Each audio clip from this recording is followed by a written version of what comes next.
Today in this video, we're going to go over the top 10 first-time home buyer mistakes that I see are being made by everybody.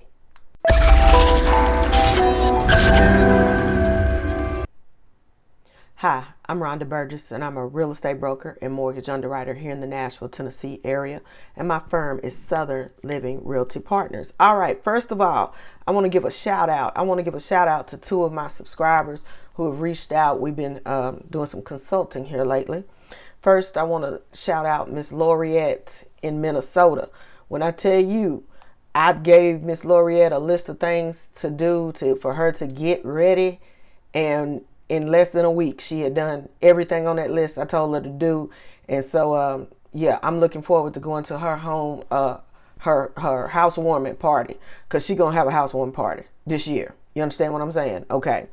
Second, I want to shout out to Ferris and his mother in Ohio. Hey, mama, it was so great to meet you all. And again, they putting in the work and getting it done. So I just want to tell y'all, thank you for reaching out, and I really enjoy, talking to y'all and helping y'all get y'all plans together.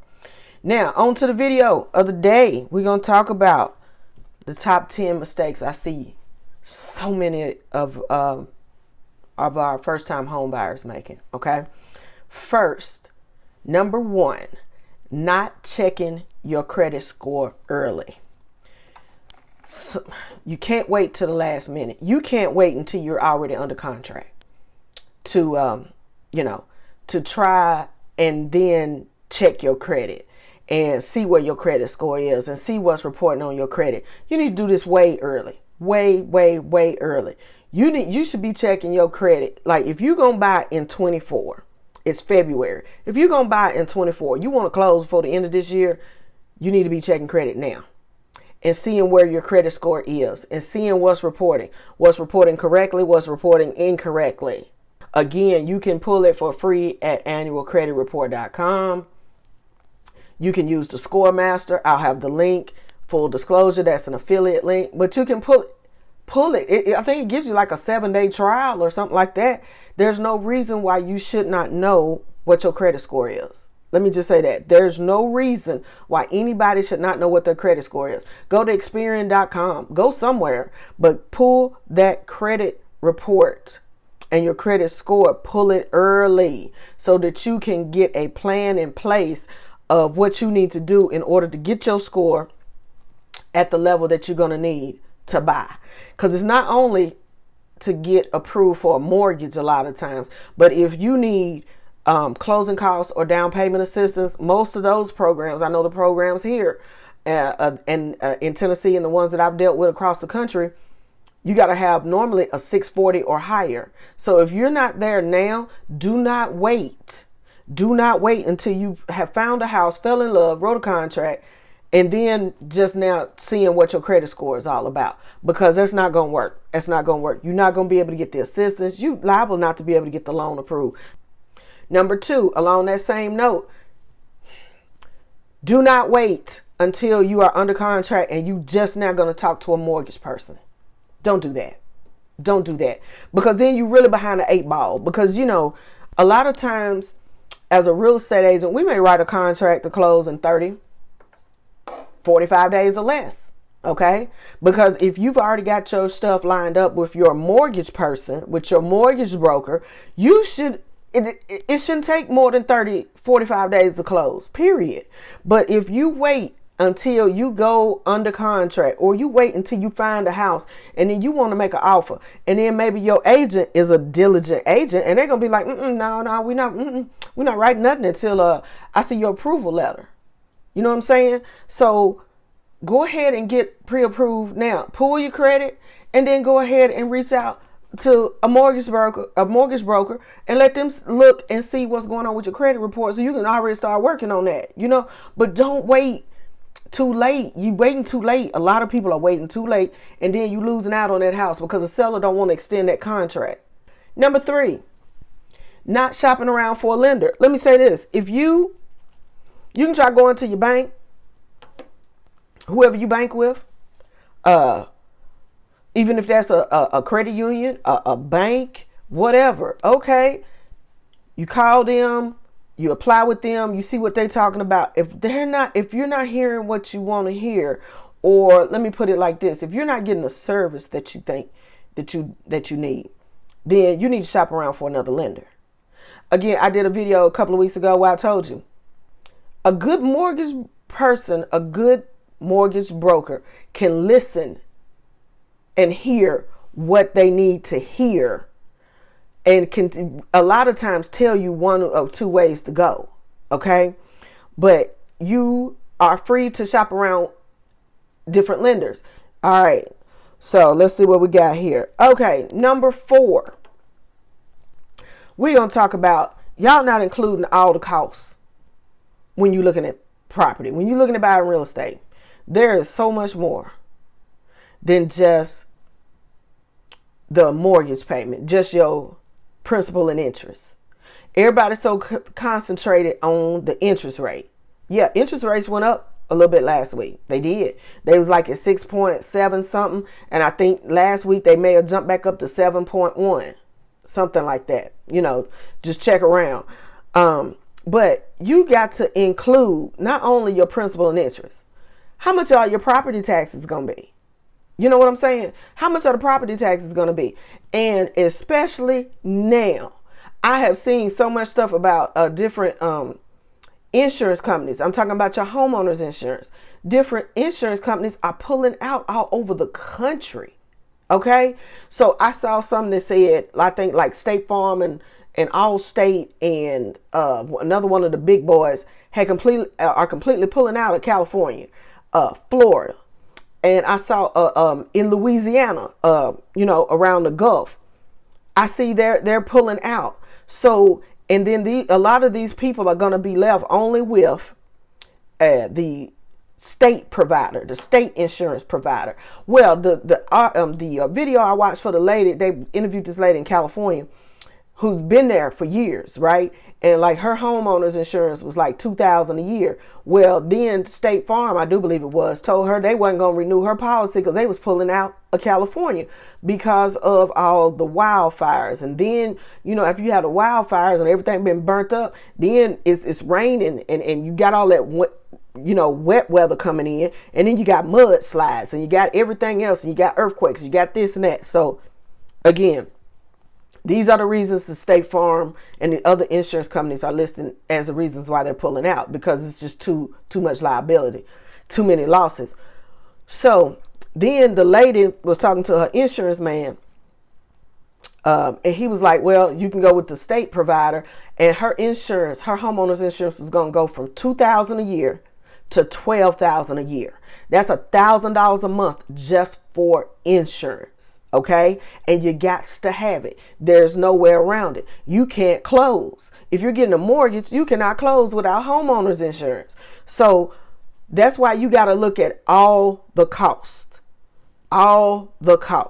When you locate a property that you're interested in, even before you make an offer, I suggest you call up your insurance people, okay? Whoever you have your homeowner's insurance, your like your renter's insurance or your car insurance, somewhere that you already have this insurance relationship.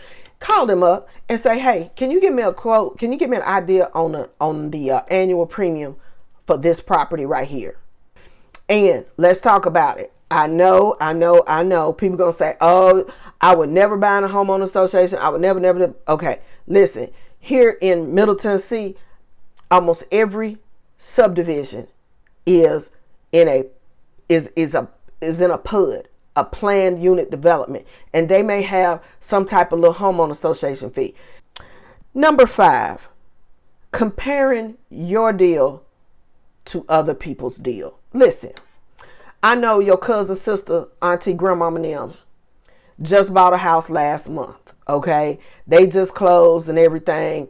And let me say this, 9 times out of 10, people gonna lie to you about the deal that they got. People gonna lie to you about the deal that they got. They not gonna tell you.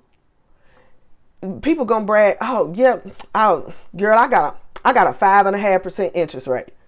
Okay, so then you hearing this, and then you come running to your loan person, and you like, well, my cousin, sister, mama, girlfriend, them got a 5.5, and I want a 5.5. Okay, cool.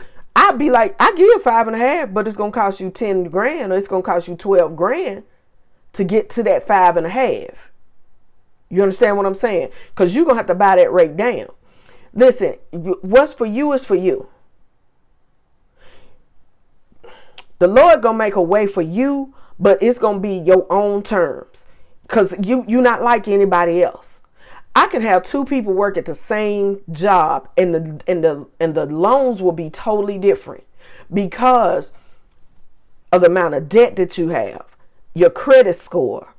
It's so many factors in there. So don't go thinking you're supposed to get the same deal that somebody else got. Because I'm telling you, 9 times out of 10, they lying to you about the detail. They're not going to give you the details. She ain't going to tell you they had to sell something or they done pawned everything in their house to pay that rate down. And they had to pay the rate down. They had to get that 5.5 to even make their DTI work. So don't keep comparing your deal to somebody else's because each person is so different for each and every person. Okay. All right. Number 6, we're going to talk about is buying too small or buying too big. Listen, especially if this is your first house.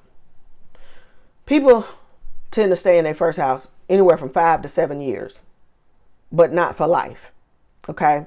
Now, I know you may say, I'm like this here too. I be watching, like I like to look at the little tiny houses and I like to look at them shows and how they do that. And I be like, ooh, that's nice. But I know that would never work for me. I know after about a week, I'm going to lose my mind because it's too small. I'm just telling you. I don't even have small kids no more. So I don't even understand how people with small children that will grow can do a real small property. Okay. The small house. Now you may buy it and say, okay, but we're going to build onto it or whatever. Okay. But make sure that the loan that you get now will afford you the money and everything to build onto that house. Meaning this can't be tapping you out. Your payment can't be up here for a very, very small house that you going to outgrow real quick. Okay. Same thing on buying too big. This is one of my pet peeves. Ever since I've been a realtor for 26, 27 years, whatever it is now. You got this gigantic bedroom furniture, or you got some gigantic sectional in your apartment. Okay. No, I got to have at least 4,000 square feet or my furniture not going to fit. Okay. Or people that say, we got to have at least a 5-bedroom. And I'm looking and I'm counting. I'm like, dude, you ain't got them but one child. What are we doing? I want a guest room and I want this and I want that. Because you think all these people going to come visit. You don't want the people to come visit you. You don't. You don't need a guest room. You understand what I'm saying? So don't go too big. And then you got this albatross of a payment around your neck because you went too big. Okay. Let me tell you something. When you have a big house, I just encourage people to come stay. And encourage people to come stay because they know you always got room. So your nephew, your niece, your grandchildren, your whoever, they going to listen what I'm telling you. They going to want to come because you got the room. And don't go too big. If you need a 3-bedroom, 2-bath, and that's going to suit you just fine, then do that. I don't care what your sister bought. I don't care what your lying sister got. If I get that one more time, I love y'all. I do. I love you. But y'all, you got to stop trying to keep up with the Joneses. This is about you. Because the Joneses not going to help you pay that note. The Joneses are not going to help you pay that note. Come on, let's quit fronting. Gosh, that's all I can say. Number 7, not saving up enough money for the expenses that come with buying a house. Listen. Closing costs. Closing costs have to be paid. Okay? You need to have money for your closing costs. Even if you're getting assistance, listen. Even if you're getting down payment, closing cost assistance, you need to have sufficient money here to pay the expenses of getting your house, of closing your loan. Closing costs on a minimum, y'all need to have at least 3% in your bank account. Really, you need more like 5 to 6% for closing costs to have it all covered. Okay, so just so you know, it just in case you can't get assistance or whatever, or you need to have money in the bank. What if the down payment or closing cost assistance program runs out of money? Because I can tell you some of them is already out of money and it's February. So what you gonna do? You need to have your own money.